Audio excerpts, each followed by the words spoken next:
وات ايفر يعني. بس كانت فكره ساعتها، الكلام ده كان في 2009، فكنت صغير، انا كنت ساعتها بتكلم في 16 سنه، فتفكيري كان جايب هنا.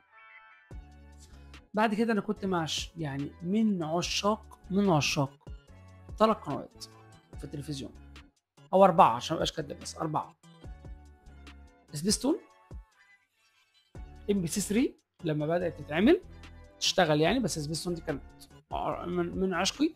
انا لغايه ثالثه ثانوي كنت بتفرج على كرتون، حياتي كلها كانت كرتون، ومش كرتون اللي هو كرتون زمرده، لا، مع احترامي طبعا ليهم، كان كرتون بقى المحقق كونان وكابتن ماجد وسابق ولاحق وبيبليد وجنبها بقى بص الكيمياء المختلفه.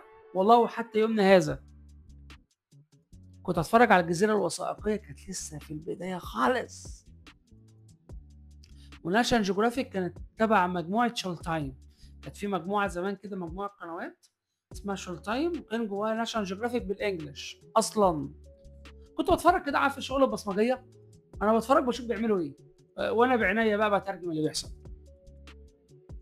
كيمياء غريبه، تتفرج على كرتون اللي هو الخيال والصور والرسم والكلام ده والابداع.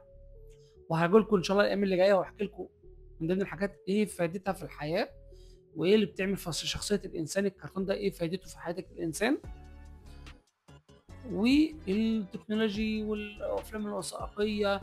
وسلام بقى لما كان بيجيب في الجزيره الوثائقيه بالذات الاكل البدوي كانوا بياكلوا ازاي، وبياكلوا في الحاجه اسمها المدفونه. بص كنت بحب اتفرج على الحاجات دي قوي، اقعد 6 الصبح